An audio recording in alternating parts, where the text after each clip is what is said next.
tema agora, novas categorias nas lojas de nicho para o mainstream, Kidudes, colecionáveis, cultura pop. Convido ao palco Lucy Raposo, fundadora e proprietária da Ludus Luderia. Bem-vinda, Lucy. Pode subir aqui. Convido também Marcelo Gentil Videira, diretor comercial da Candide.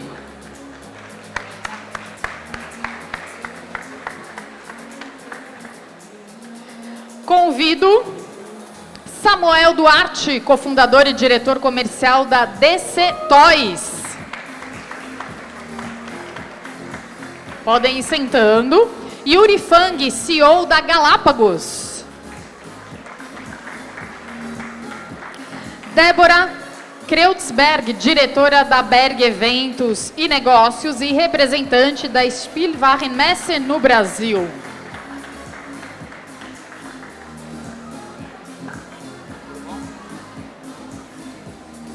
Todo mundo aqui? Muito bem. Então vamos começar. Bom, antes de mais nada, quero dizer que esse aqui é um bate-papo. Então eu vou jogar as perguntas, às vezes uma pergunta ou outra direcionada para alguém, mas eu quero que todo mundo fique à vontade. Se quiser complementar, se quiser acrescentar no que o colega falou, tá bom? Então, assim, o Brasil, pessoal, eu quero saber se ele tem alguma particularidade no consumo de brinquedos colecionáveis e tecnológicos em comparação com outros mercados. E aí? Vai lá, não fiquem tímidos. Acho que assim, o Brasil tem... Bom, primeira coisa, boa tarde a todos. Sou o Marcelo Gentil, diretor comercial da Candide. Agradeço aí por estar no meu primeiro painel da Abrim, tá? E vamos tentar passar um pouquinho do que estamos aprendendo, eu diria que a cada dia, a cada semana é uma novidade para nós. E obrigado pela participação de todos, e aos colegas aqui que aqui estão hoje também. Mas vamos lá, acho que o mercado Kidude colecionável está crescendo bastante, né, nos últimos tempos. Existem bastantes desafios ainda, né, em termos desse crescimento. Eu diria que parte do desafio ainda tem para a parte da inovação. A parte de inovação ainda há um quesito custo Brasil, né? A questão de importação logísticas e afins. Mas a gente, eu digo que está sempre se reinventando, né? Como bons brasileiros, estamos sempre se reinventando. E hoje a parte, quando a gente fala vamos já entrar num tema de nostalgia e inovação. A nostalgia é um dos grandes motores aí, né, de compra que a gente vê hoje, em especial para as classes aí, para os pessoal da geração X, da geração Millennials, né, que estão revisitando as marcas de sua infância. Há um desafio aí sempre constante, mas a gente vê que, por exemplo, os canais digitais, a gente como empresa usa bastante isso hoje, que os canais digitais é o que vem como grande força para alavancar o nosso negócio. Então a gente tenta atingir o maior número de públicos, sempre o público correto, e fazendo que seja atingido da melhor forma possível. E sempre pensando em desenvolver estratégias no canal digital omnichannel, né? Aí tem alguns exemplos, eu posso citar aí depois, acho que durante a conversa, mas um deles é até a hora que a gente vai entre alguns cenários aí de Comic Con, outras feiras, eu te falo um pouquinho mais para frente. Muito bem. Quem mais quer acrescentar aqui sobre o cenário do Brasil nos colecionáveis? Primeiramente, boa tarde a todos, né? Muito obrigado também por participar aqui desse painel, né? A nossa primeira participação também. O cenário no Brasil, principalmente a questão dos colecionáveis, tem tido um crescimento muito grande, né? Ele tem sido amplamente divulgado, né, nas redes sociais, né, principalmente como o Instagram, o YouTube e o TikTok e os canais de streaming, né, a Netflix, HBO, Disney+, elas ajudaram de uma certa forma a crescer, né, de uma forma exponencial para esse mercado. Hoje nós temos aí um mercado que abrange crianças de 5 a adultos de 60 aproximadamente, né? Então é um mercado bem amplo, né? E que tem uma diversidade, vamos dizer assim, de clientes em potencial, né? E sem falar também num cenário aí de curto, né, para médio prazo, esse mercado vai ter um crescimento muito, mas muito grande, principalmente por conta de que essas licenças que estão vindo e pela amplitude assim da quantidade de licenças que se tem no mercado, né? Hoje nós temos, por exemplo, aí o mercado de games, né, que tem inúmeros fãs. Nós temos o mercado também que, por exemplo, as licenças que são oriundas de séries, do cinema, né, e principalmente também aí de desenhos e entre outros, né? Então tem muito campo, né, principalmente no Brasil, né, que não é regional, tá? A venda realmente não é regional, é todos os cantos, 4 cantos do Brasil, todas as regiões, o mercado realmente é pujante, né? E com certeza tem muito a explorar ainda. Débora, você como representante da Spielwarenmesse aqui no Brasil, você tem acompanhado, logicamente, as tendências internacionais. O que acontece lá, esses colecionáveis já estão vindo aqui para o Brasil, como é que você vê? Boa tarde. Então, eu acredito que os colecionáveis eles são parte de um mundo, né? O mundo dos brinquedos para adultos, os chamados kidults. E essas tendências vêm sendo exploradas na Spielwarenmesse, especialmente desde os últimos 2 anos, de forma mais intensa, a partir de uma pesquisa que eles fizeram em 34 países, buscando quem é esse perfil e quanto que a gente tem de kidults na nossa população. E o resultado, na época, foi que 67% dos adultos entre 18 e 65 anos se consideravam, de alguma forma, um comprador potencial de brinquedos para si mesmo. E o mais interessante foi que essa pesquisa, se a gente pegar só o Brasil, esse número vai para 76%. Então, ele é maior do que o resultado do mundo. Embora o colecionável aqui ele não venha tão na frente. O primeiro é o board game, é o jogo de tabuleiro. O segundo são os quebra-cabeças, os puzzles. Depois começa a entrar no colecionável, que vem a pelúcia. E aí essa já começa a mostrar o caminho do colecionável. Então eu acho que para o kidult o colecionável não é o mais forte no Brasil ainda, mas tem um caminho muito grande a percorrer, mesmo porque o colecionável ele tem vai desde o simplesinho, digamos assim, né, quase o Kinder Ovo, até réplicas que custam fortunas. Então é um mercado muito grande. E a Spielwarenmesse vai colocando isso, especialmente pensando no varejo de brinquedos, que ainda tem muito a ganhar com esse filão, assim, porque ele ainda é pouco desenvolvido. Eu acho que no Brasil menos ainda. Na Europa, talvez os Estados Unidos estão um pouquinho mais na frente, mas também é um desafio lá. Como conseguir entrar nesse filão para quem é lojista de brinquedo? Você citou os jogos de tabuleiro, vou aproveitar a Lucia aqui ao meu lado. Você percebe um crescimento na busca por experiências presenciais, né, sociais, com os jogos de tabuleiro, mesmo com o avanço dos games digitais? Olá, gente, boa tarde. Olha, a Ludus, a gente foi inaugurado isso há 18 anos atrás para jogos de tabuleiro. E quando a gente começou, era uma coisa assim que ninguém tinha esse conceito de jogar jogos de tabuleiro num bar, que nós somos um bar. Então, há 18 anos eu venho vendo esse público subindo. E aí, com a chegada das empresas que trabalham com jogos de tabuleiro, que vieram vindo para o Brasil, foi aumentando assim gradativamente. A gente só vê crescimento nessa área, né? Cada vez mais a procura é maior e envolve muito mais pessoas do que eu achava que ia envolver. Hoje a Ludus ficou pequena, já para o público que a gente recebe, e graças às empresas de jogos de tabuleiro que estão trazendo bastante, não só dos importados que a gente procura lá fora, mas também das empresas nacionais que trazem os jogos importados para cá também. Então, assim, a procura é grande. No começo da Ludus era muito por saudosismo, só saudosismo.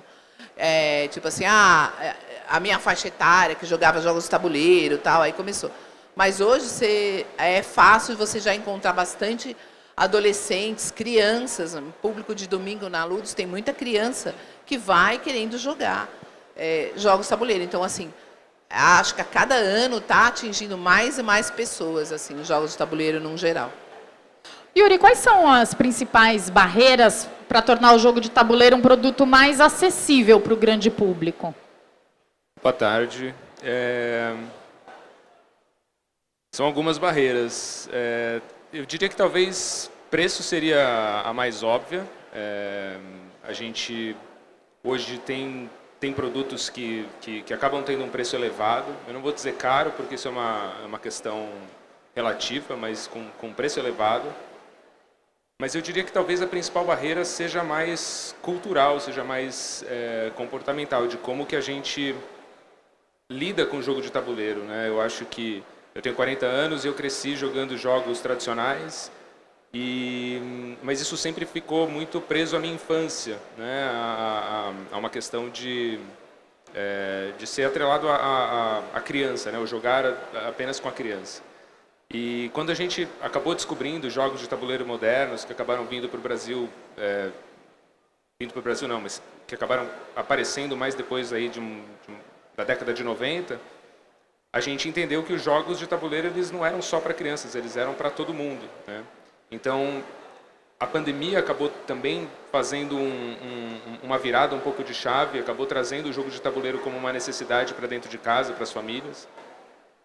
E isso acabou mostrando que existe uma oportunidade, mas que nem todo mundo ainda descobriu, né? Que o jogo de tabuleiro ele pode ser uma ferramenta excelente para interação, para você, dentro de uma família, com faixas etárias diferentes, com interesses diferentes, para que todo mundo tenha um entretenimento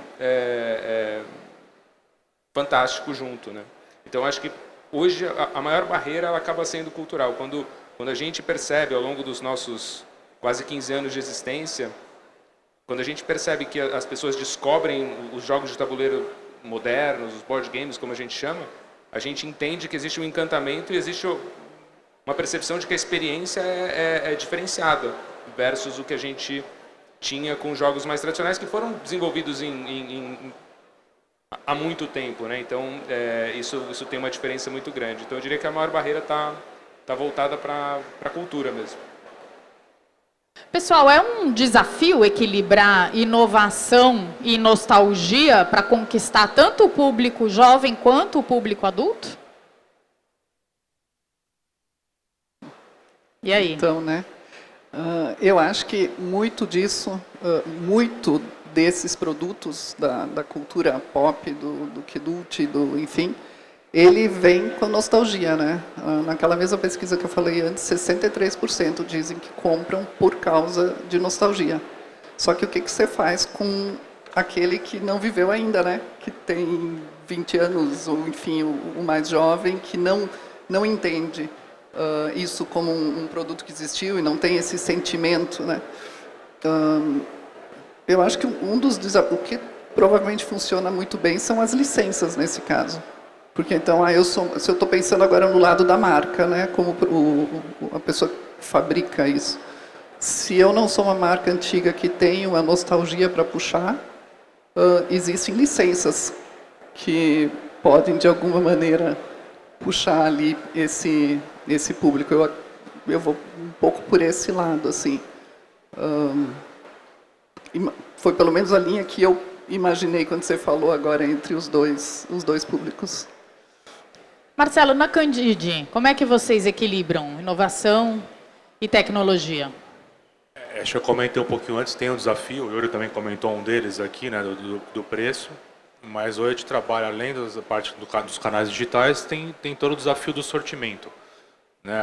Hoje a gente tem um sortimento bastante amplo de produtos, mas a gente acaba direcionando muito de acordo com o perfil daquele cliente. Então, aí eu estou falando mais no B2B do que o B2C nesse momento. Então, se eu vou fazer uma venda, eu sou como distribuidor para uma loja X, eu tento colocar o sortimento adequado para aquele público da loja X. Então, a gente faz um estudo prévio de quais produtos teriam lá. Tá? Então, não sei se vou citar nomes aqui dos produtos, mas eu tenho uma gama de produtos X para aquela loja. Na mesma rede, numa loja X, eu entrego uma gama Y, uma gama Z na terceira loja. Então, a gente usa muito essa diferença do sortimento em si para tentar esse equilíbrio. É isso que a gente tenta atuar no dia a dia. É simples? Não.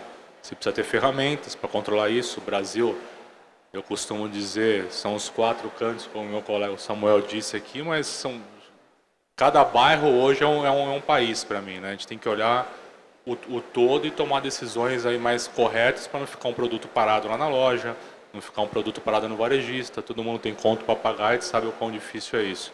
E, obviamente, entender o consumidor que está trafegando ali num mundo que cada dia mais está se evoluindo aí por causa da parte digital, vamos dizer assim. Samuel, quer agregar? Realmente são 2 públicos distintos, né? O nostálgico, que seria esse consumidor, o consumidor com mais idade, né? Ele tem um comportamento de consumo diferente, porque ele procura produtos, evidentemente que todos são, né? Mas ele procura um produto fechado, né? De repente ele quer comprar ele na embalagem, ele procura, evidentemente, os produtos que marcaram a infância, a juventude, a adolescência dele também, né? O público mais jovem, né? O público hoje, que seriam as crianças e os adolescentes de hoje, né? Eles têm comportamentos diferentes, né? Por exemplo, hoje é comum ver um jovem colecionando skin de jogos, né? de um game, né? Porém, eles também, evidentemente, procuram o game que eles mais gostam materializado, né? Num colecionável, né? Então, todavia, ambas as gerações estão praticamente, vão atrás praticamente do mesmo produto, né? Vamos se dizer. Tá? Então, essa é a diferença que eu vejo, né, essa relação intergeracional aí, né, em relação aos colecionáveis. Lucy, que estratégia vocês usam para atrair o público, tanto o entusiasta quanto o mainstream, para Ludus? Olha, a gente procura atender assim, quem está começando, geralmente pessoas que estão começando, ou que a gente quer que encontre os jogos de tabuleiro que conheça, a gente trabalha mais jogos party games, que a gente chama, que são jogos de entrada, de festivos, aqueles jogos que você vai reunir um pessoal, vai reunir uma galera e vai jogar. Então isso faz muito sucesso no bar para entrada, para o jogo de entrada. Agora, para jogos para as pessoas que querem mais a parte de colecionáveis, aí que entra às vezes jogos com miniaturas, essas coisas, a gente tem grupos, tem ligas, então que você trabalha assim, a gente tem o Euroliga, que é os jogos de estratégia, jogos mais pesados, jogos que demoram mais, então aí você atrai até o público que quer colecionar também, então entra o povo mais maduro, mais que vai investir dinheiro nisso. Então, através de ligas, campeonatos, noites especiais, premieres, lançamentos, que é feito lá. Então, a gente capta muito esse tipo de evento para casa, né? E os jogos de entrada, que são jogos mais rápidos, mais fáceis, que tem um poder aquisitivo que é mais baixo o valor, que é mais de entrada mesmo, isso é uma porta para a pessoa começar a gostar de jogos, entendeu? Vai desde jogos de cartas, mais simples, até jogos mais elaborados, indo para as franquias de colecionáveis, entendeu? Então, criando eventos para você conseguir interagir com os 2 públicos, entendeu? Até o público da terceira idade, da melhor idade que a gente fala, tem também para esse público, entendeu? Então, assim, você consegue abranger vários públicos, trabalhando direcionado para o público específico mesmo. O marketing de vocês trabalha como essas estratégias? Não querem revelar, não é? Eu acho que é uma questão, vai depender muito da linha de produto, né, que a gente vai falar aqui. Então, eu acho que o que a Lucy trouxe é super legal que ela trouxe dos jogos pequenos, né, que acabam fazendo com que as famílias ou pessoas que não têm o costume de jogar acabem tendo essa primeira experiência. Eu não vou precisar gastar tanto, o jogo não vai ser tão complexo, eu vou então, jogar esse jogo. E eu acho que isso é uma estratégia que a gente também acaba utilizando. Então, a gente tem uma linha de jogos mais acessível, não só no preço, mas nessa questão de regra mesmo. Então, como é que esse jogo consegue ver mesa, né? Como é que ele consegue estar sendo jogado. Acho que isso é uma questão importante que é explorada. E acho que uma outra questão que também hoje em dia não tem como fugir é como é que a gente pode usar redes sociais ou eventos para mostrar essas experiências, né? Para mostrar como é que o que esses jogos acabam provocando nas pessoas. Então, quando você olha uma mesa de um jogo sendo jogado e você vê a felicidade das pessoas, ou você vê uma pessoa brigando com a outra, ainda dentro do jogo, né? Não levando para fora, mas isso tudo mostra emoções, e acho que essas emoções aqui no final são as coisas que, quando a gente estava falando aqui de nostalgia, quando a gente está falando de relação com franquia, no final a gente está falando só de emoções. A gente está falando do que cada um desses brinquedos, desses jogos acabam despertando nas pessoas quando elas tocam, quando elas jogam esses produtos. Por falar em emoções, Samuel, exclusividade, edição limitada, tudo isso influencia na venda dos colecionáveis? Mexe com as emoções? Sim, influencia. A exclusividade, né, e ela vai, por exemplo, na questão dos colecionáveis, né?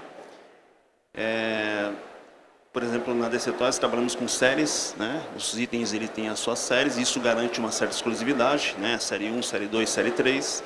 Aquele item, ele de uma certa forma, né, acaba ficando raro no mercado, né? E no final o lojista em si, né, na maioria das vezes até passa a precificar, tem um valor agregado maior para um produto que é mais raro. E isso por quê?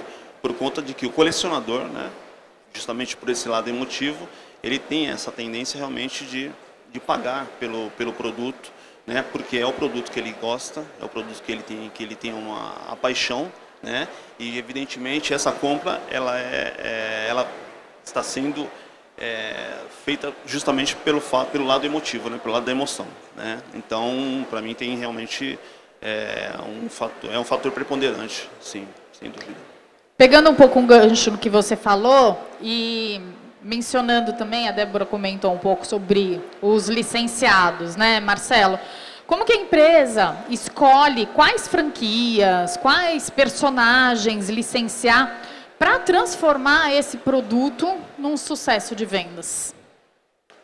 Nós somos um dos maiores distribuidores do Brasil, né, diria que no mundo de brinquedos. Mas nesse ponto, isso nos ajuda, a gente tem um acesso muito próximo, né, uma parceria muito forte com as grandes franquias, diria que no mundo inteiro. E essas franquias nos ajudam a direcionar. Então eles nos direcionam, por exemplo, o que vem acontecendo nos Estados Unidos, na Europa, na Ásia, né, em diversos continentes. E a gente, obviamente, tem que tropicalizar isso para o Brasil. Porque não necessariamente o que aconteceu lá fora acontece aqui. Parece um clichê, mas o que acontece aqui, a hora de tropicalizar, como eu disse anteriormente, você tem que as regiões, os bairros, as cidades. Então a gente pega os principais produtos, a hora de tropicalizar, a gente pega pessoas aqui no Brasil, no time, que conhecem muito, muito mais que eu do mundo de colecionáveis, do mundo geek, de cultura pop, e eles nos ajudam a escolher o sortimento. O sortimento, quando eu estou escolhendo o sortimento, os produtos não são produzidos aqui, no meu caso, eu estou sempre escolhendo produtos há 6, 7 meses para frente. Então existe a dificuldade de você, se não tiver essa parceria com essas grandes franquias, como acertar, saber o que vai lançar lá na frente. O que está lançando em setembro, o que está lançando em outubro, novembro, tem coisas que eu já estou olhando para 2026. Então eu tenho que saber exatamente aonde vai ter, vou citar um nome, um Netflix, um Crunchyroll, alguma coisa, um Disney Plus, E aí vai. Eu preciso saber o que vai acontecer no mundo para escolher o produto certo. A gente acerta tudo? Não, é impossível. Eu lanço em média 80, 100 produtos a cada mês, só desse segmento. Então, o desafio é grande. De novo, é um aprendizado aí. Alguém quer completar? Que o Marcelo expôs aqui? Não? Então vamos aqui, para os nichos, né? Pensando nos nichos, quitutes, colecionáveis, cultura pop. Como que as redes sociais e os influenciadores, eles impactam na popularização desses nichos? Eu vou falar da minha visão e visão da empresa. Existe uma legião de colecionáveis aí que adoram mostrar o produto, né? Quer sair na frente. Ele mostra o que ele comprou primeiro, ele mostra o que ele conseguiu, ele mostra a exclusividade. E a gente vê que isso tem muita gente seguindo, né? Então, esse é um influenciador, a gente vê as próprias redes sociais, aí o pessoal comunicando. Então, vou citar exemplos no nosso caso. Thiago Abravanel colocou um produto lá. Meu Deus, aquilo lá foi uma febre pra gente. A gente fez um lançamento no final do ano, e o Thiago Leifert postou, e não foi nada um publish, nada pago, ele postou um produto nosso e você via milhares assim e que é milhares bom, né? Orgânico. Esse caso, sim. Nem todo é assim tão fácil como o orgânico. Mas você vê que muita gente seguindo eles, né? E nos procurando, entrando nas nossas redes sociais, como consumidor ou como alguém querendo comprar, como que eu consigo o produto? Ele já estava até disponível na prateleira há alguns dias, né? Até que ele comprou. Então, assim, acho que é legal, usa muito. A gente tem muito isso nas redes sociais, os influenciadores acabam ajudando muito no nosso produto. E para vocês, como é que é? Realmente, são os maiores promotores, né? Influenciadores, temos em todos esses canais essas redes sociais, né? Que é o Instagram, o TikTok e o YouTube. Então, além de conteúdos exclusivos para esse universo, né? Que é o universo geek colecionáveis, tem também até influenciadores de outros segmentos, que por incrível que pareça, eles têm no fundo,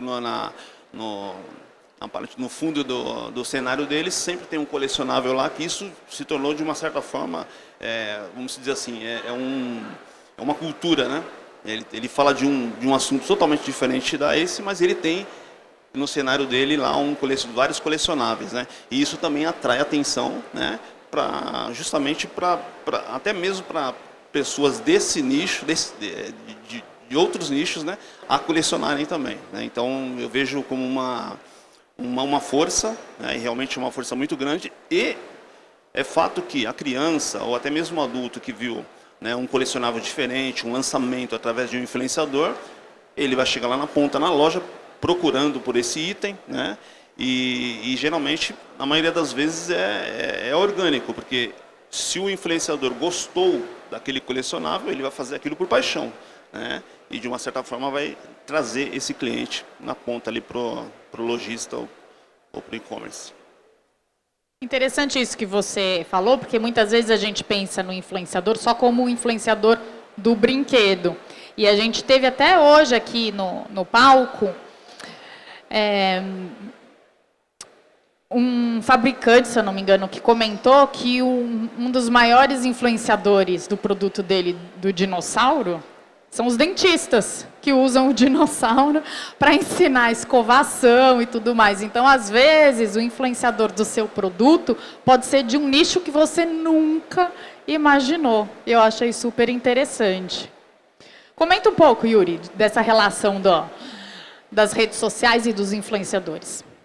Acho que já foi bem falado aqui a questão do papel dos influenciadores, que no final, se a gente pegar algumas décadas atrás, é o papel que a televisão acabava fazendo majoritariamente. Mas acho que uma coisa que é legal complementar, talvez seja que tudo... Eu não quero ser o Roberto Carlos e ficar só nas emoções, mas o desejo que é criado por conta dessa ação, seja de um influenciador, seja de amiguinhos na escola, seja em qualquer circuito que a criança ou que a pessoa, o kiddo esteja inserido, é o mais importante, porque a gente falou aqui sobre a escassez que gera uma precificação eventualmente maior, mas a escassez ela não vai sozinha fazer com que a performance venha, né? Então, como é que esse desejo é trabalhado é um dos principais fatores do sucesso de alguns produtos. E aí a gente pode ter exemplos bons, exemplos ruins, né? Mas esses são os gatilhos aí que acabam sendo muito importantes quando a gente fala de colecionável, porque se ninguém estiver colecionando aquilo que eu estou colecionando, talvez o valor não seja tão grande quanto se mais pessoas estiverem colecionando. Lucy, vocês usam as redes sociais, influenciadores, a favor para atrair? Sim, a gente tem uma parte, a gente trabalha até com assessoria para desenvolver essa parte com os influencers, né, assim, do meio. Não só do meio de jogos, no nosso caso, como tanto de bebidas e de marcas de bebidas, e como também na parte de comida, de alimentação, porque a gente também oferece isso. Então, a gente acaba, por exemplo, uma pessoa um chefe especialista que vai lá experimentar do nosso hambúrguer, por exemplo. Aí ele vai, mas ele vai jogar um jogo. E aí ele escolhe um jogo, por exemplo, da Galápagos, que está aqui, né, Yuri? Então, aí vai falar, olha, eu estou jogando isso daqui, eu estou comendo hambúrguer, que delícia, ou eu estou bebendo um drink e tal. Então, isso ajuda muito, isso traz muito público, porque às vezes eles chegam lá e falam assim, eu quero jogar o jogo que aquela pessoa jogou na Ludus, ou que comeu aquele hambúrguer, sabe? Então, isso também atrai muito. Então, é um meio que a gente até considera assim, extremamente importante para você divulgar o seu trabalho. Então, a gente pega carona nas empresas que investem nisso também, para a gente puxar o nosso público para cá também. Então, assim, acaba servindo como uma vitrine, sabe, dos jogos das empresas e para os influenciadores também ir lá ó, eu estou jogando aqui, olha esse jogo que divertido, ou só o espontâneo também, às vezes nem é só mídia que você paga. Uma pessoa vai conhecer lá e vai jogar, ele vai se divertir, e a gente vai criar aquele momento de memória, de lembrar daqueles momentos, sabe? E isso a pessoa fica para sempre, sabe? É o afetivo, é o emocional que você falou, né, Yuri? Não, e essa conexão, ela acaba se materializando em lugares como a Ludus, né? Porque sai só da rede social, a pessoa que viu, foi numa loja, comprou. Dentro de uma luderia, você pode vivenciar aí com outras pessoas e compartilhar essa paixão que você possa ter por uma marca, por um produto. É muito legal. Débora, você que tem a experiência fora aqui, né, do país, você vê os influenciadores e as redes sociais usando os nichos? Você vê primeiro acontecendo lá antes de acontecer aqui? Como é que é? O Brasil está anos-luz na frente da Alemanha em Jura? termos de mídia digital e redes sociais. Eu Olha que acho que aí a interessante. gente aqui está muito na frente. E nesse ponto eu não colocaria a Alemanha ou Europa como um todo, que é onde eu tenho mais expertise para falar, porque realmente não que isso não exista, não que esse mundo não exista lá. Mas eu acho que profissionalmente utilizado pelas empresas, aqui a gente está muito na frente nessa parte de influenciadores digitais. Interessante. Eu quero abrir para perguntas, mas antes alguém quer completar mais alguma coisa? Acrescentar? Só para acrescentar, tá? Eu falei sobre os influenciadores, mas a parte de redes sociais, tem muita gente nessa legião, né, que eu comentei. Eles trocam muito reviews também de produto, eles trocam muitas informações de produto. E acho que um ponto que a gente fez com sucesso, e não é nada, às vezes a gente vê que acontece no mercado, tem alguns produtos colecionáveis que a gente faz o unbox em redes sociais.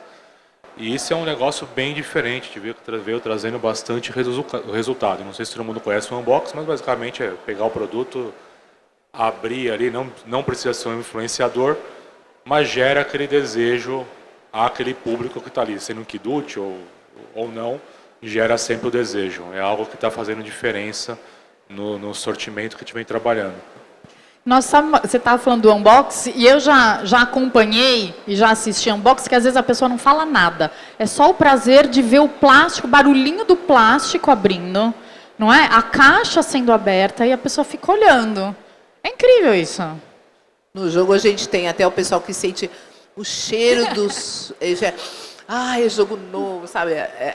Esse prazer, a gente destaca, né? A gente tem o dashboard, O barulhinho que a gente destacando as pecinhas. Então tem o povo que coleciona até isso também, é muito interessante. Muito legal. Vamos abrir para perguntas? Vamos lá? Quem tem perguntas? Um de cada vez, gente. Calma, tá? Não é todo mundo junto, não. Ninguém? Não é possível. Olha lá. Aí, não precisa ficar tímido. Ali no fundo e aqui.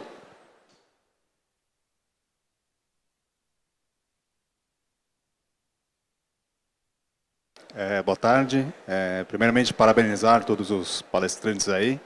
E o tema que acho que é muito atual, né? Eu queria perguntar para a Débora, na verdade, aquela escala que você falou de colecionar, o pessoal coleciona mais, né? Ela é a nível Brasil ou foi a nível Europa que você comentou?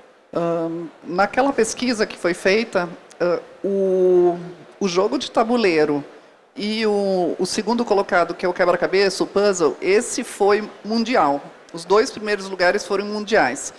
O terceiro lugar, ele começa a mudar de acordo com a região. Eu não vou ter todos na cabeça, mas eu sei que Brasil e América do Norte, nos Estados Unidos, é a pelúcia. Já Europa é os brinquedos de montar, o brinquedo de montar, sabe? Lego. Ok. Enfim, então assim, a partir do terceiro começa a ter diferença mundialmente, mas os 2 primeiros eles são, começa a ter diferença por região, mas os 2 primeiros são mundiais. Então, inclusive Brasil. Então no Brasil, inclusive Brasil. Seria tabuleiro, Brasil. Seria no Brasil também seria o primeiro. O tabuleiro é o primeiro, o quebra-cabeça é o segundo, e aqui o terceiro é a pelúcia. Aí depois, eu não vou lembrar de todos, mas aí depois vem os bonequinhos, enfim, esqueci o nome agora. Colecionáveis? Isso. As figuras de ação, isso aí. Figuras de ação é o nome oficial. Tá. Enfim, esse vem depois da pelúcia, e aí vai indo... Por exemplo, a gente está bem mais atrás no brinquedo de montar do que na Europa, por exemplo. Ok. Tá ok. Obrigado. Tem mais uma pergunta aqui na frente?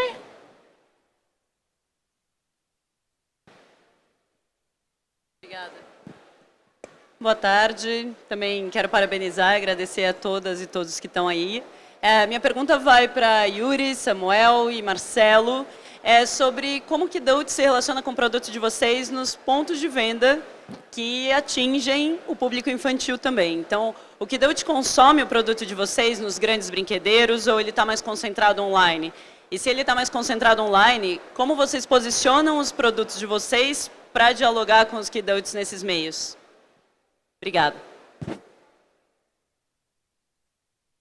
Bem, na minha experiência, é natural que principalmente nas lojas de brinquedos, nos brinquedeiros, né, o Kidults ele está levando, evidentemente, na maioria das vezes, o filho e ele também compra, né? É fato que o e-commerce ele tem também uma relevância aí para o Kidults, né? Porque pela comodidade, às vezes ele está em casa, né? E aparece algum anúncio, né, desses de ads e ele acaba comprando porque justamente pela paixão que impulsiona naquele momento, né, uma compra de impulso, né? Mas eu vejo que no ponto de venda, por exemplo, é para ambos, né? Sem dúvida nenhuma. Hoje existe uma massa, né, de Kidults indo para as lojas procurando os seus itens, né, e comprando com muita frequência também. Vamos lá. No nosso caso da Candide, sempre foi uma empresa 100% de brinquedos. E agora ela vem crescendo em outras linhas nos últimos anos, vamos dizer assim. Hoje eu posso dizer que o Kidult é um pouco do que o Samuel comentou. Eu estou vendendo para a criança, mas eu estou vendendo para os pais. Eu vou citar o nome. Um dos meus produtos não é um tabuleiro, um deles é um Funko Pop, por exemplo, onde a Funko Pop fala que quem está comprando ali, o público médio, são 36 anos de idade. Aí como você chega lá e fala assim, que o meu público quase inteiro de cliente é brinquedeiro, eu estou vendendo um Funko. Ele vai falar assim, esse menino é maluco, né? Não, justamente eu tiro um pouco da sazão, que é a nossa ideia. O mercado de especialista é muito sazonal, Depende de julho a dezembro, basicamente, Dia das Crianças e Natal. E eu começo a vender mais ao longo do ano. Obviamente que não é um número igual ao que eu estive fazendo lá nesse segundo semestre. Mas o adulto, sim, ele está consumindo esse produto. Ou seja, se o pai, o padrinho, a madrinha, a mãe entrou na loja para comprar algo para a criança, para presente, eu posso te garantir que hoje ele está levando alguma coisa para ele também que ele goste. Mas volta ao sortimento, né? Quando eu falo do sortimento lá atrás, o desafio está no que eu vou colocar naquela loja de brinquedo. Eu vou colocar o sol de criança? Não, eu preciso colocar pensando no pai dele também. Acho que esse é eu vou fazer um trocadilho que é a brincadeira. Como acertar isso, entendeu? Esse que é o nosso trabalho ao longo dos últimos meses, anos aí. Não sei se eu respondi um pouquinho a sua pergunta. Acho que complementando, eu acho que você usou a palavra que para mim também é chave, que é o sortimento. O sortimento é o principal, é a palavra-chave. Mas é que é engraçado que para a gente, talvez essa palavra kidults, ela tem uma referência diferente, porque a gente começou com adultos, né? Então a gente começou com jogos de tabuleiro mais adultos e a gente está entrando no mercado brinquedeiro. E aí tem essa, enfim, a gente já meio que entende como se relacionar com o adulto e a gente está tentando entender como se relacionar com, enfim, é o contrário, né? Mas o segredo, tanto no digital quanto na loja de brinquedo, é o sortimento, porque talvez até o nosso produto ele acabe também não sendo só utilizado pelo adulto ou só pela criança, ele pode ser utilizado por todo mundo, né? Então ele também não é só uma coisa que você compra sem desmerecer, mas é só uma questão de deixar na prateleira. A gente, com jogos de tabuleiro, a gente joga todo mundo junto na mesa, né? Então, enfim, tem essa diferença. Posso me meter? Lógico, por favor. Numa resposta, porque essa pergunta eu vi ela acontecer em Nuremberg, na Alemanha, eu vi ela acontecer em Essen, na Alemanha, que é justamente de como colocar mais esse produto adulto dentro do varejo de brinquedo. E uma questão que permeou todas essas conversas palestras que eu vi, conversas que eu tive, é que o adulto, em geral, ele quer o atendimento para ele quer o espaço dele. Então, que um grande desafio nas lojas, que com certeza tem no Brasil, mas que ainda é um desafio na Europa também, é você ter um espaço que é para atender esse público, porque ele não quer ser atendido pelo mesmo vendedor que ele compra o brinquedo para o filho, para o afilhado. Ele quer, como eles falam, como eles comentam lá, traduzindo, é assim, ele quer ser atendido na mesma altura, no olho no olho. Ele quer ser atendido por quem entende desse produto. Então, assim, eu acho que é tanto o sortimento quanto você ter um desafio, é você ter um espaço para isso, porque nem todas as lojas têm esse espaço, e você ter a pessoa que entende para vender para ele. Eu tenho certeza que você tem vendedores que gostam disso, que entendem disso, porque ele precisa, para vender bem e conseguir vender talvez um pouco mais, ter essa conversa direta. Então, acho que um dos grandes desafios é como colocar esse produto, porque só ter no sortimento e estar ali e não ter quem venda da forma correta para esse público também não vai trazer o resultado. Muito bem. A gente tem tempo para mais uma pergunta rápida. Alguém? Ali.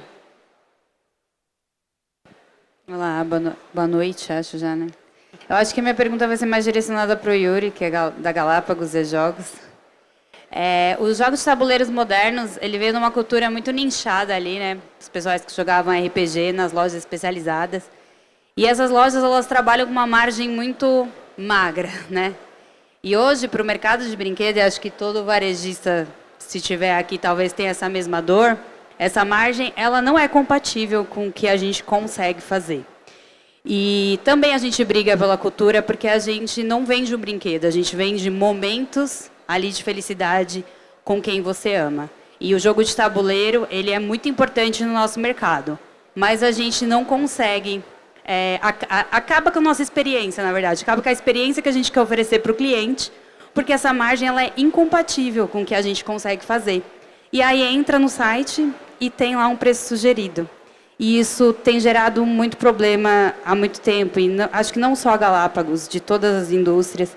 E o que vem sendo falado, o que vocês vêm pensando, o que vem sendo feito para melhorar essa experiência para a gente e para a gente passar para o cliente no varejo. Porque como que a gente muda uma cultura se essa cultura ela ainda está brigando com um nicho muito especializado ali, com um nicho que ainda se sente exclusivo. Não existe uma abertura para o público vir para o jogo moderno. E essas lojas nichadas também não são confortáveis para o público do varejo infantil. Né? Eu acho que a Ludens, talvez, o bar tenha passado por esse momento, né? De como trazer público novo. E aí a gente quer entender assim, o que vocês pensam enquanto indústria, porque hoje não dá para a gente ter mais, fazer mais com essa cultura. É uma ótima pergunta. Até você falou o que a gente pensa como indústria, como a gente não é indústria, especificamente fábrica, né? Isso é uma das piores... então, mas essa é uma das maiores dores, quando a gente ainda fala de um momento de volatilidade de câmbio e tudo mais. Então, a nossa solução, que a gente vem buscando há muito tempo, e a gente finalmente esse ano vai conseguir aplicar isso a mais jogos, é a produção local de jogos. Então, a gente acaba hoje ainda tendo uma dependência muito grande de importação, e aí isso acaba aumentando os custos, né? Então isso é um dos caminhos para que a gente consiga dar não só mais reduzir um PSV lá na ponta, mas também consiga dar mais margem para todo mundo que está na cadeia. Agora, o outro ponto que você comentou com relação a outras lojas, ou lojas mais nichadas que acabam tendo um comportamento diferente e tal, eu não sei se eu vejo com tanta distinção do que acontece, na verdade, com todo o mercado brinquedeiro. Você sempre vai ter uma loja que vende um pouco mais baixo, você sempre vai ter uma loja que acaba atrapalhando. É bastante com a gente. Bom, acho que depois a gente pode até entrar, que eu fiquei muito curioso para saber, porque no final não é o que a gente recebe de feedback de verdade, assim. Então, que a gente até tem um controle bem legal de preço. Mas é muito difícil. E no final a gente acho que ninguém gosta de ter o seu próprio produto anunciado a preços diferenciados em vários lugares. Isso não traz benefício, acho que para ninguém, né? Então, como que a gente consegue criar um relacionamento saudável com parceiros para que a gente também possa estar nos lugares certos, com as estratégias corretas e com produtos que possam ter um preço mais acessível. No final, esse é um dos principais pilares nossos agora para que a gente consiga ter uma redução também de custos em produtos que a gente consiga nacionalizar. Alguém mais quer completar? Quer completar? Para conseguir, realmente é um quebra-cabeça você conseguir equilibrar tanto de valores e tanto de produtos. E o lucro, às vezes, é aquém do que você precisa. Você precisa acabar usando outros subterfúgios, sabe, atraindo para mais coisas, para que o seu ticket médio aumente na casa e você consiga vender não só como loja, né? Vender aquele produto de uma maneira que você consiga bancar toda a parte financeira, né? Às vezes, com contratação de pessoas que consigam vender melhor o produto, porque até aí vai para treinamento de pessoas na loja. Tudo isso acho que acaba influenciando para reduzir o seu lucro ou conseguir mais, né? O equilíbrio não é fácil. Eu falo que é uma administração de guerrilha, sabe? Você conseguir esse foco pensando no seu preço final, para que você consiga receber mais gente. Infelizmente, acaba que, às vezes, por exemplo, os itens colecionáveis, eles são mais caros de toda forma. Então, você atinge um público, às vezes, com poder aquisitivo que consegue bancar isso. Mas, para você atrair mais gente o tempo inteiro, você tem que equilibrar e, às vezes, seu lucro ser menor mesmo. Você tem que reduzir o que você ganha, sabe, plantar para depois tentar colher de uma maneira melhor, fazendo outras coisas, né? Então, é um equilíbrio, difícil, não é fácil, não. Mas eu acho que tem muito campo que com certeza, a gente tem muito que explorar ainda nessa parte, eu acho. Para fazer um fechamento aqui, né? A gente falou bastante aí das novas categorias nas lojas. Vocês conseguem prever, visualizar algum novo nicho que vai aparecer no futuro? Alguma ideia, algo que estão percebendo aí no mercado? Pergunta de milhões, né? Acho que se alguém tivesse encontrado esse nicho, não ia falar que não. Tá guardando segredo, hein?